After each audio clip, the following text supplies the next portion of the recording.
Hello बच्चों, कैसे हो आप लोग? बढ़िया है, मज़े में आनंद में है। बहुत बढ़िया, ऐसे ही मज़े में रहो, आनंद में रहो और खूब मज़े करो, खूब स्वाध्याय करो। ठीक है, चलिए आगे बात करते हैं। आगे हम क्या बात करेंगे आज?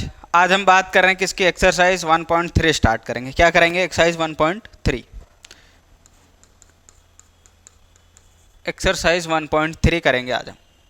तो एक्सरसाइज 1.3 में क्या है आज? हमने 1.1 कर ली, 1.2 कर ली, उसमें हमने कुछ सीखा। आपने भी देखा होगा उसको बहुत अच्छे से।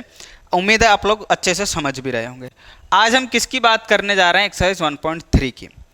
1.3 एक बहुत ही इजी एक्सरसाइज है। थोड़ा सा समझने में ऐसा लग सकता है कि पता नहीं क्या है, क्योंकि थोड़ी थ्योरेटिकल पोर्शन है ये पूरा चैप्टर 1।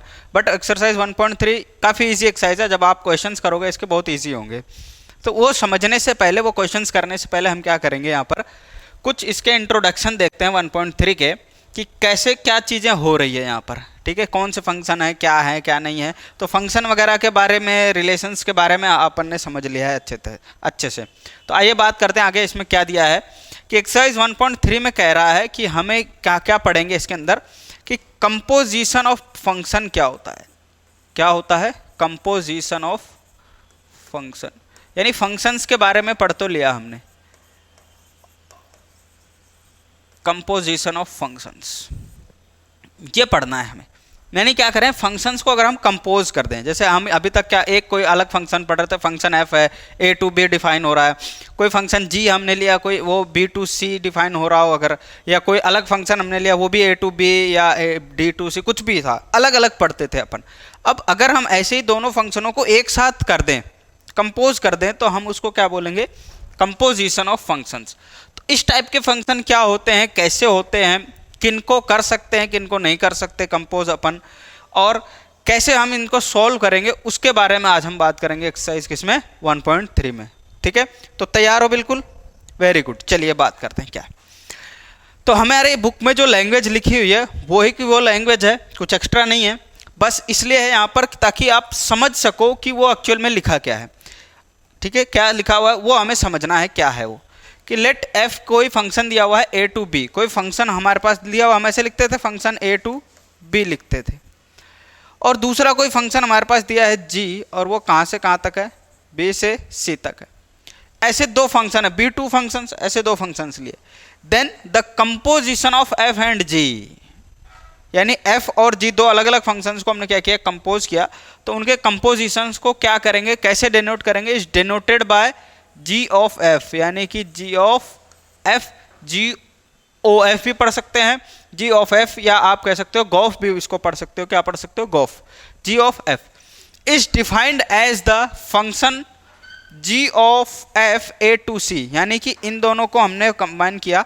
तो एफ और जी को जब हमने कंपोज किया तो हमारे पास क्या फंक्शन आ गया? जी ओ एफ आ गया। हमारे पास कौन सा फंक्शन आ गया? जी ओ एफ। अब ये जी ओ एफ कहाँ से कहाँ तक है? जी ओ एफ का मतलब क्या हो गया? कि हमने एफ और जी को, दो फंक्शंस को कंबाइन किया।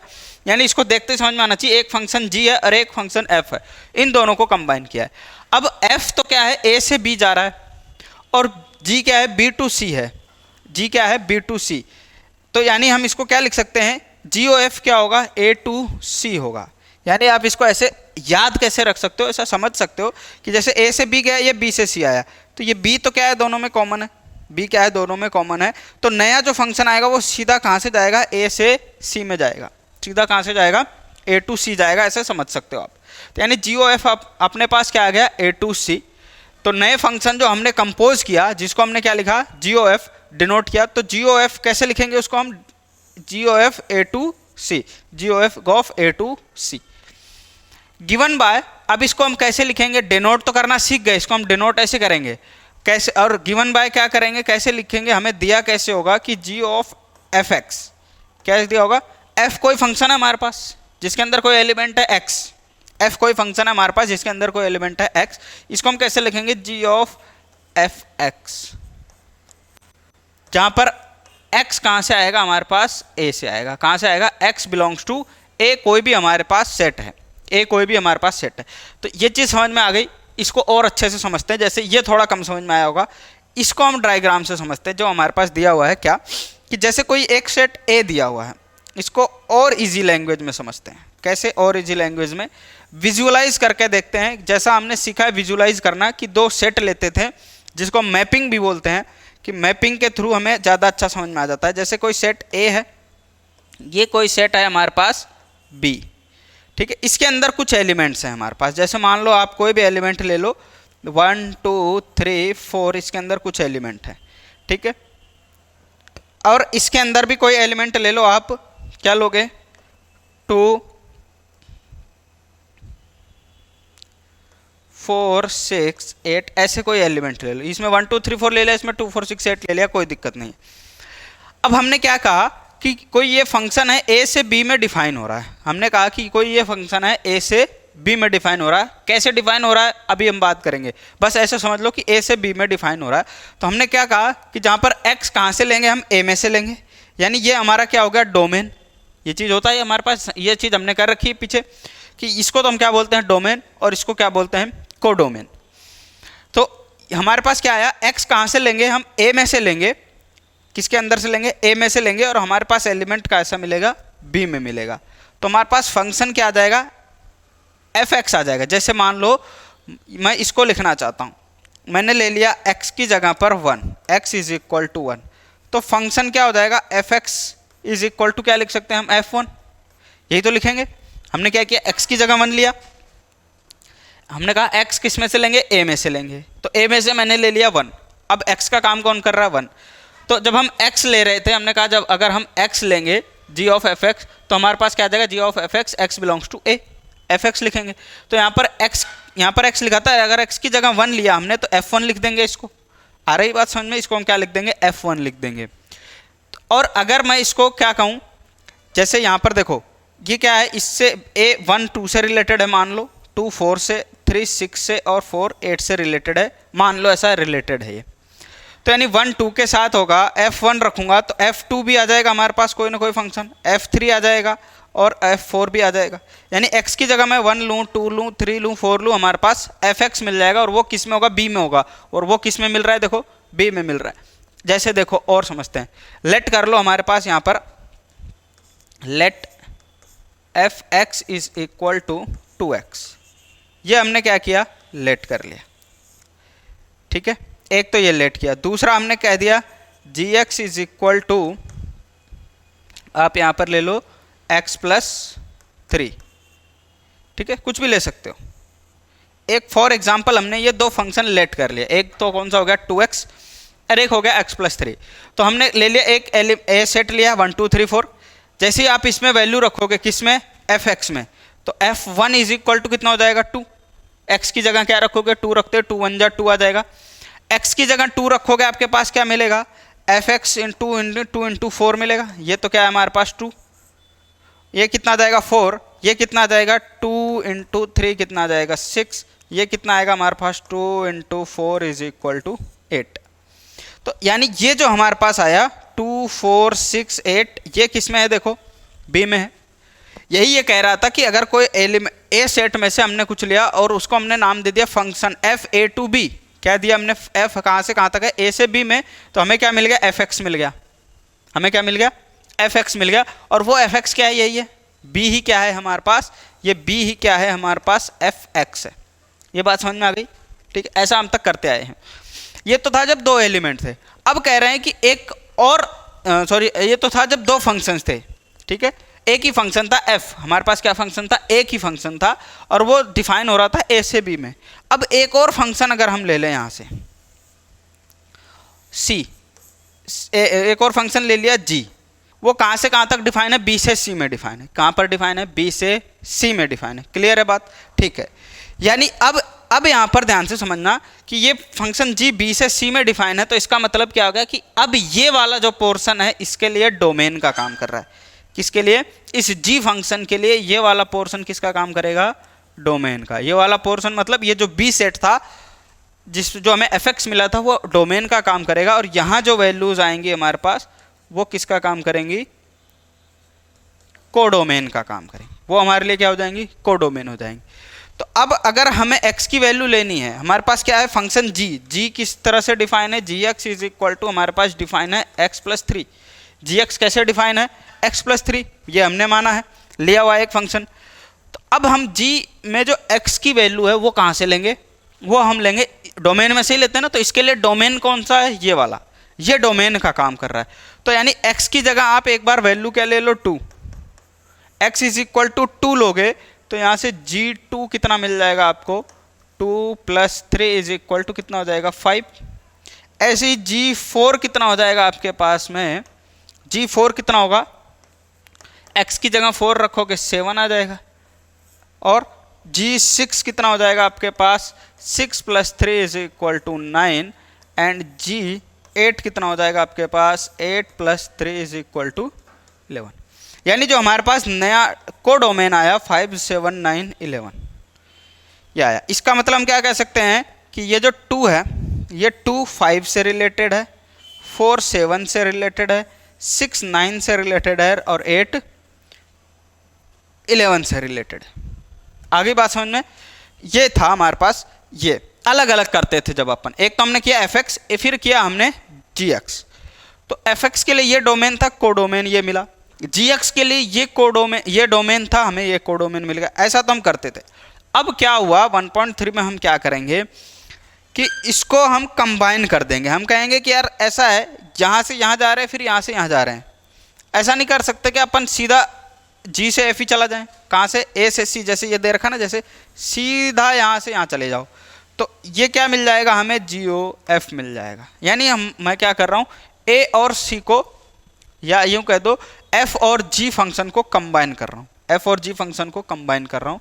तो F और G को जब कंबाइन करेंगे तो उसको क्या लिखेंगे, देखो F और G को कंबाइन किया तो क्या लिख दिया, GOF लिखा। अब GOF कहाँ से कहाँ तक आएगा, देखो सीधा जब जा रहे हैं तो B का तो कोई काम नहीं है ना अपने पास, तो सीधा जा रहे हैं तो डायरेक्ट हमारी बातचीत हो रही है A से C में, तो हम कहाँ से जाएंगे, A से C में जाएंगे, A to C। अब फंक्शन जो नया आया हमारे पास, कंपोजिशन ऑफ फंक्शन, या नए फंक्शन कंपोज करने के बाद आया, वो क्या करेंगे हम सीधा अब A to C बात करेंगे। कहाँ से बात करेंगे, A to C करेंगे, क्योंकि अब B का काम नहीं है। आगे बात समझ में, ठीक है। तो जब हम A to C बात करेंगे तो इसका मतलब क्या हो जाएगा, देखो तो क्या हम बिल्कुल भी इसको नहीं लेंगे क्या, ऐसा नहीं कि हम इससे बचे रहेंगे, बचे नहीं रह पाएंगे। हमें जो नया कंपोजिशन ऑफ फंक्शन आया वो इसके थ्रू ही हमें मिला है, ये हमें इसको बिल्कुल अकेला छोड़ नहीं सकते। कैसे, देखो अब जो हमारे पास नया GOF आया उसको हम कैसे लिखेंगे, अब ध्यान से समझना और थोड़ा सा, उम्मीद है यहाँ तक बात समझ में आई होगी, यहाँ तक तो ये बात समझ में आ गई होगी, ठीक है। ये था,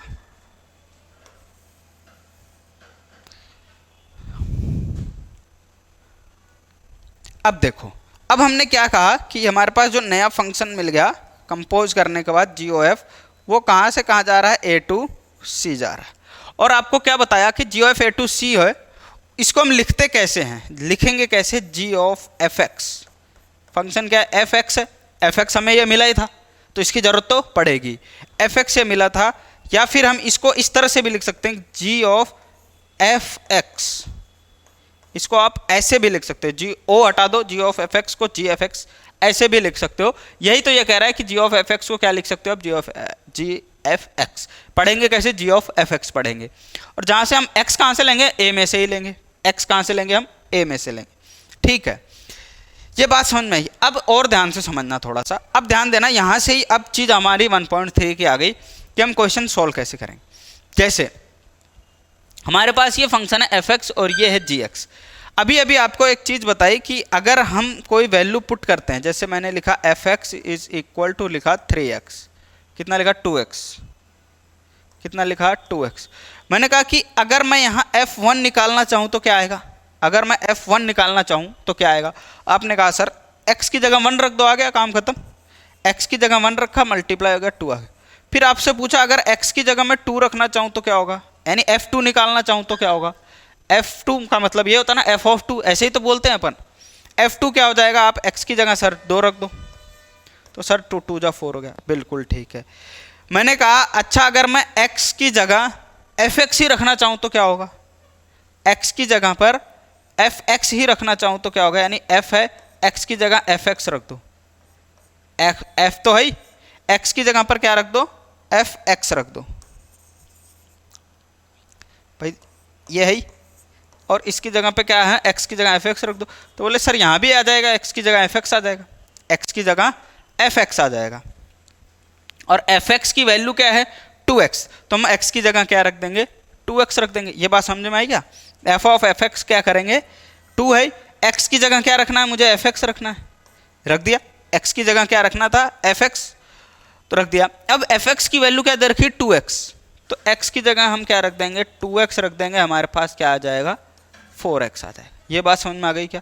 ऐसे ही यहाँ पर भी है, सेम यही चीज़ कह रहा है कि g ऑफ fx का मतलब हो गया gfx, gfx का मतलब क्या हो गया, ये g तो है, यानी हमारे पास कौन सा फंक्शन है gx वाला फंक्शन, कौन सा वाला लेंगे ये वाला gx वाला फंक्शन। तो इसी के जैसा ही तो है, x की जगह पर क्या आ गया fx आ गया, x की जगह पर क्या आया fx आ गया। इसका मतलब हम जो fx है वो किस में रखेंगे gx में रखेंगे। तो gx में अगर आप fx रखोगे तो यहाँ से आपको क्या मिलेगा, gx क्या है x प्लस 3, तो x की जगह fx ही तो रखना है, तो ये क्या हो जाएगा fx प्लस 3 हो जाएगा, x की जगह क्या हो जाएगा fx आ जाएगा, तो क्या हो जाएगा x प्लस 3।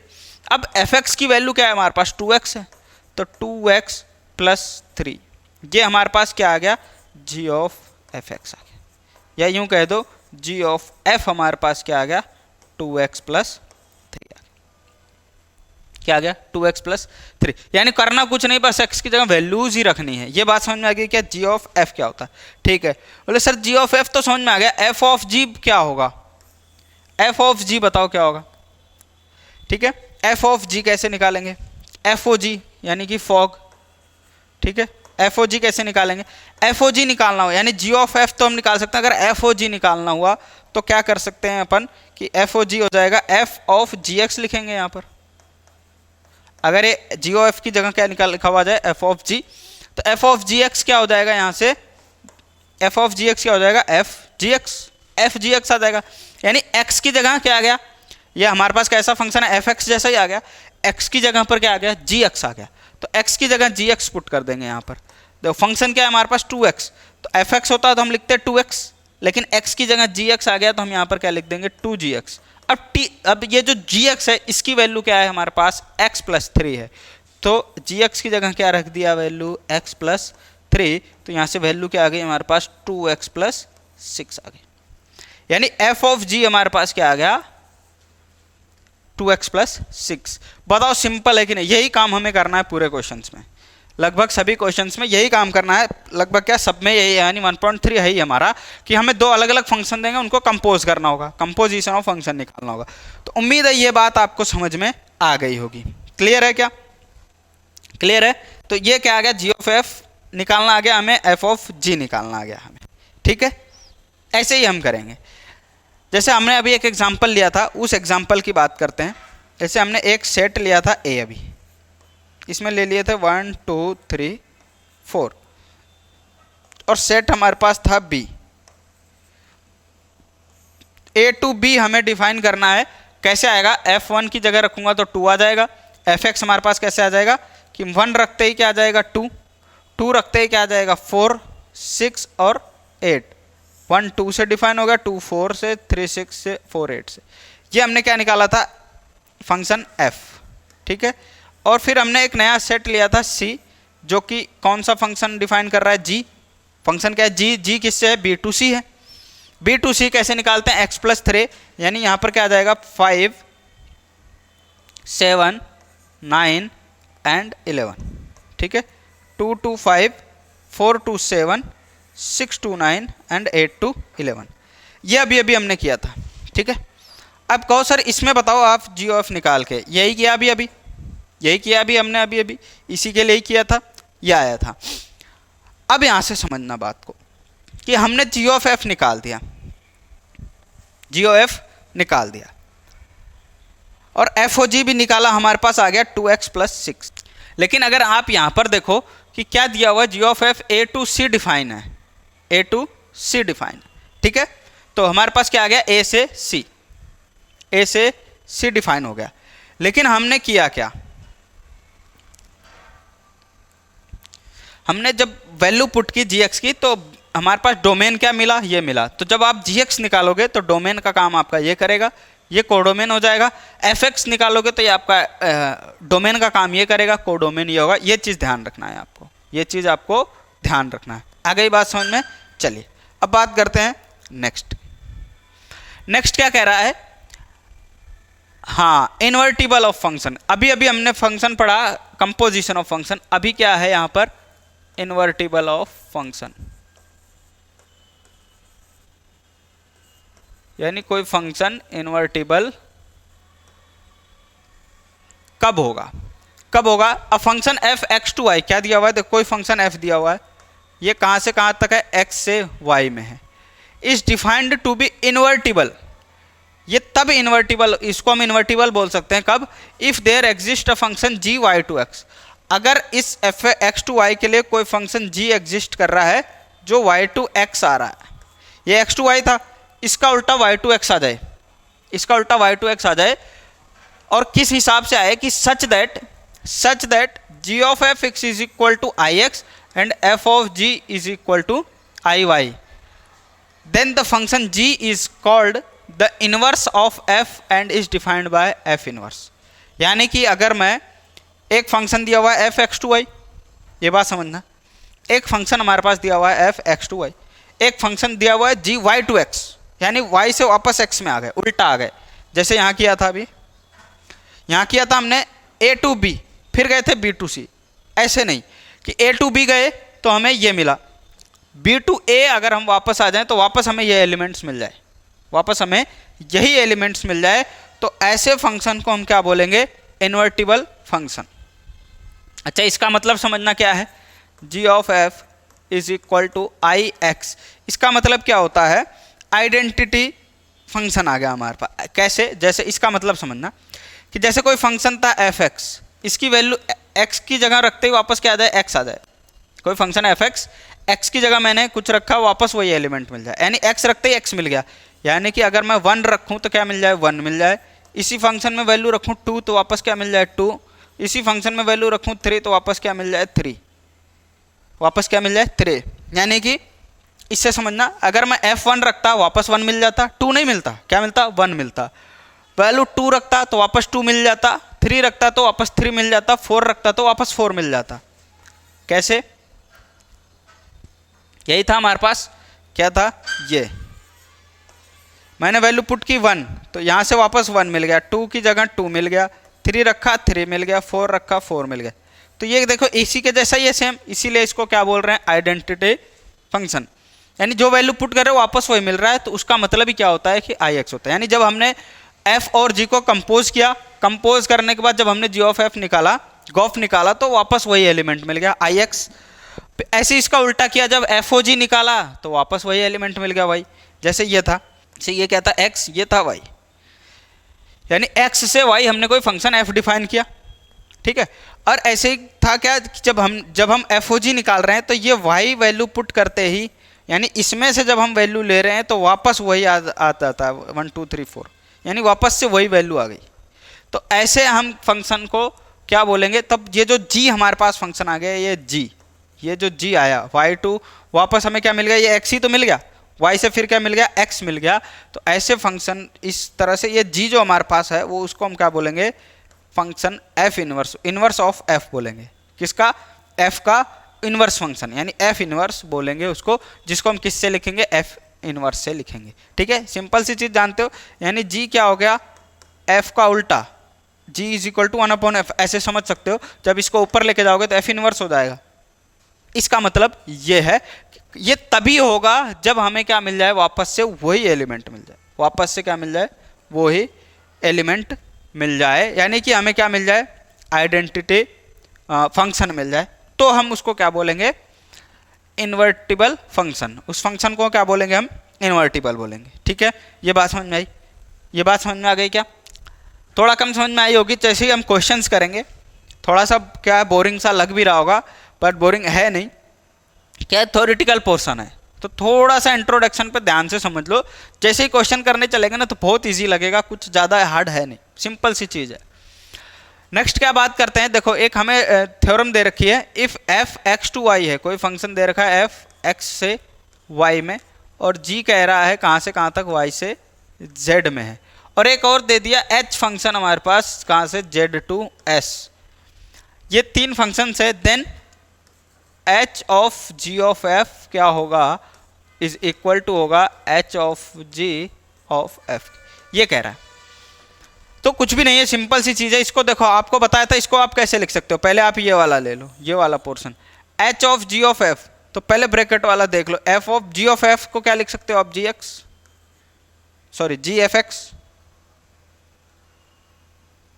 इसको आप क्या लिख सकते हो, g f x, g f x लिखोगे, ठीक है।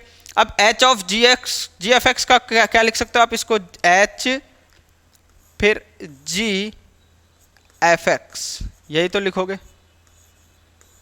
बताओ लिखोगे कि नहीं लिखोगे, यही लिखोगे। इसका मतलब ऐसे लिखते हैं ना, h ऑफ, इसको मान लो x है तो h ऑफ x या f मान लोगे तो इसको क्या लिखूंगा, h ऑफ एफ एक्स। तो h ऑफ एफ एक्स को आप इस तरह से लिख सकते हो कि नहीं लिख सकते हो, लिख सकते हैं। ऐसे इस वाले पोर्शन की बात करें तो इसको हम क्या लिख सकते हैं, h of g of f है तो हम इसको क्या लिख सकते हैं, h ऑफ g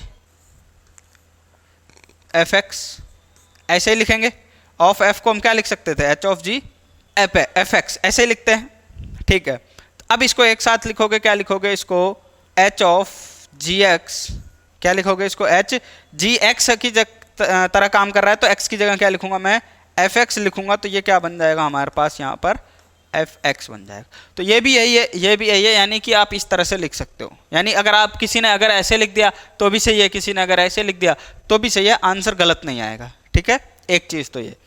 दूसरा कह रहा है कि if X Y and G of G Y be two invertible function then G of F is also invertible with G of F का whole inverse is equal to F inverse of G inverse. ये है, ठीक है। तो ये भी कोई ज़्यादा ऐसा कुछ खास समझने की नहीं है, अपन क्वेश्चंस करेंगे समझ में आ जाएगा। तो इस पर ज़्यादा ऐसे टेंशन वाली बात नहीं है। नहीं समझ में आ रहा हो, कम समझ में आ रहा हो, तब भी कोई दिक्कत नहीं है, क्वेश्चंस आपसे हो जाएंगे, क्वेश्चंस आपसे हो जाएंगे। बाकी मुझे ऐसा लग नहीं रहा कि नहीं समझ में आ रहा होगा, ठीक है। चलो, सिंपल सी चीज़ थी ये। अब इसके बाद क्या करते हैं, ये हमने पढ़ा है क्या कि इन्वर्स ऑफ फंक्शन।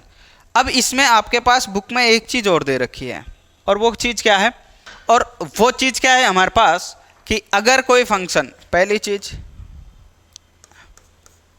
इफ कोई फंक्शन f है is invertible,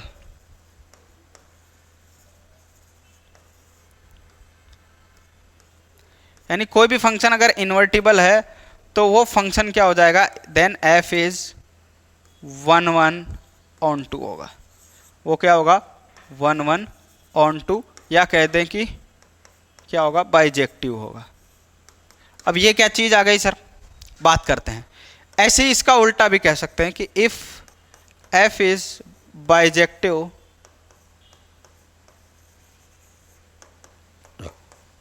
then f is invertible. Then हम क्या कह सकते हैं कि फंक्शन वो f क्या है, इन्वर्टिबल। ये दो चीज और है, इस पे और ध्यान देना है। क्या आगे आगे काम आएगी, जब अपन आगे एक्सरसाइज करेंगे, चैप्टर नंबर 2 करेंगे तो भी काम आएगी आपके। देखो क्या है, इनवर्स ऑफ फंक्शंस करेंगे ना, जब इनवर्स ऑफ ट्रिग्नोमेट्रिक फंक्शन तब काम आएगा, अभी भी काम आएगा। देखो क्या कह रहा है कि अगर कोई फंक्शन है, वैसे तो जानते ही हो, आपने ये कर रखा है, 1 1 ऑन 2 क्या होता है समझते ही हो, आपको पूरा पढ़ा रखा है। ऐसा नहीं कि आपके लिए बिल्कुल नई चीज़ आ गई। नई चीज़ है क्या, नई चीज़ है क्या, बताओ। हाँ, तो क्या आ गया, 1 1 ऑन 2 हो गया। यानी कि यहाँ से हम क्या कह सकते हैं, देखो क्या कह सकते हैं, जैसे एक एग्जाम्पल लेते हैं। अभी अभी जो एक एग्जाम्पल लिया था A और एक दूसरा लिया था B। इसमें क्या लिया था, 1 2 3 4, और हमारे पास क्या आ गया था, 2 4 6 8। फंक्शन f डिफाइन किया था a टू b। तो अब यहाँ से क्या आया हमारे पास, 1 2 से 4 आया, 3 से 6 आया, 4 से 8 आया हमारे पास, आया, ठीक है। अगर ये आया है तो अब अगर इसको ध्यान से देखो तो क्या कह रहे हैं अपन, इसको हम बोलते हैं, देखो इमेज, थोड़ा सा और समझ लो, क्या बोलते हैं इसको, इमेज। यानी 1 की इमेज है 2, 2 की इमेज है 4, 3 की इमेज है 6, 4 की इमेज है 8। यानी एक वैल्यू रखते ही एक ही वैल्यू मिली, यानी एक के साथ केवल एक ही आ रहा है, एक के साथ केवल एक, एक के साथ एक, एक के साथ एक, एक के साथ एक। तो ऐसे फंक्शंस को हम क्या बोलते हैं? 1 1 फंक्शन। ऐसे फंक्शंस को क्या बोलते हैं? 1 1। यानी केवल एक का रिलेशन केवल किसके साथ हो? एक ही के साथ हो। यानी डोमेन से हमारे पास को डोमेन में रिलेशन केवल एक के साथ ही मिले, तो ऐसे फंक्शंस को क्या बोलते हैं? 1 1 फंक्शन बोलते हैं। ठीक है, तो ये बात तो समझ में आ गई सर 1 1। ये ऑन टू क्या चीज है? ऑन टू क्या होता है? देखो ऑन टू में क्या होता है कि एक के साथ एक ही रिलेशन तो है। ठीक है, अगर मैं एक और एग्जांपल दूं आपको, जैसे ये वाला एक एग्जांपल से और समझना ऑन टू को। 1 2 3 4 और इधर मैं लिख देता हूं 2 4 6 8 और 10। तो यहां पर 1 से 2, 2 से 4 और 3 से 6 और 4 से 8 आ गया। यानी ये फंक्शन 1 1 है। क्या अभी अभी समझाया कि एक का रिलेशन केवल एक के साथ हो, 1 1 है। लेकिन को डोमेन में एक एलिमेंट बच गया, एक एलिमेंट बच गया जिसका कोई भी रिलेटिव नहीं है इसके अंदर। यानी इसके अंदर कोई भी एलिमेंट ऐसा नहीं है जो 10 के साथ रिलेशन में हो। यानी को डोमेन के अंदर कोई भी ऐसा नंबर नहीं है, कोई भी ऐसा एलिमेंट नहीं है जो को डोमेन के साथ, ये जो 10 है, 10 वाला एलिमेंट है, इसके साथ रिलेशन में हो। तो ये क्या हो गया? खाली रह गया। इसमें क्या है? कोई भी खाली नहीं है, इसमें कोई भी खाली नहीं है। तो ऐसे फंक्शंस को क्या बोलते हैं? Onto functions. क्या बोलते हैं? Onto. इसका मतलब ये 1 1 तो है ही है, साथ ही साथ ऑन टू भी है। ऑन टू भी है। ऑन टू का मतलब क्या हो गया कि कोई भी एलिमेंट को डोमेन में खाली नहीं होना चाहिए। कोई भी एलिमेंट खाली नहीं बचा, एक्स्ट्रा नहीं बचा, जिसकी कोई ऐसी प्री इमेज नहीं हो। तो हम ऐसे फंक्शंस को क्या बोलते हैं? 1 1 ऑन टू फंक्शन। और इसी 1 1 ऑन टू को ही एक वर्ड में क्या बोल देते हैं हम? बाइजेक्टिव। ठीक है, इसी 1 1 ऑन टू को ही हम क्या बोलते हैं? Bijective function. ठीक है, लेकिन इसमें क्या है? 10 खाली रह गया, इसका कोई रिलेटिव नहीं है, कोई आगे पीछे कोई नहीं है इसका। तो इसका मतलब ये केवल 1 1 तो है, 1 1 तो है, लेकिन ऑन टू नहीं है। ठीक है, ये बात समझ में आ गई। तो इन्वर्टिबल होने के लिए 1 1 ऑन टू होना जरूरी है, बाइजेक्टिव होना जरूरी है। ठीक है, अभी अभी आपको बताया था इन्वर्टिबल में क्या होता है कि वापस वही वैल्यू मिल जाए, वापस ये मिल जाए। तो अगर आप वैल्यूज पुट करोगे, अगर इससे ये वापस तो कभी मिलेगा नहीं। या आप कोई नया फंक्शन जैसे B2C कोई नया फंक्शन डिफाइन कर रहे हो, तो 10 रखने के बाद हो सकता है कुछ एलिमेंट मिल जाए, हो सकता है मिल जाए। और नहीं भी मिलता है तो भी वापस ये तो मिलेगा नहीं मिलेगा। इसलिए क्या होता है कि हमारे पास इन्वर्टिबल होने की कंडीशन यही है कि फंक्शन क्या होना चाहिए? 1 1 और ऑन टू दोनों होना चाहिए। इसी का उल्टा भी कह सकते हैं कि अगर कोई फंक्शन बाइजेक्टिव है तो उस फंक्शन को हम क्या बोलेंगे? वो फंक्शन क्या होगा? इन्वर्टिबल होगा हमारे पास। क्लियर है? आगे बात समझ में? तो ये था हमारे पास इंट्रोडक्शन किसका? एक्सरसाइज 1.3 का। इसको आप ध्यान से समझना है। आगे हम फिर करेंगे, इसके क्वेश्चंस करेंगे, एक्सरसाइज करेंगे इसके और भी। ठीक है, ठीक है, तो इसको आपको ढंग से समझना है, देखना। आप मिलेंगे नेक्स्ट लेक्चर में, उसमें हम इसके एग्जाम्पल्स और क्वेश्चंस करेंगे। चलिए मिलते हैं नेक्स्ट लेक्चर में, तब तक के लिए राधे राधे।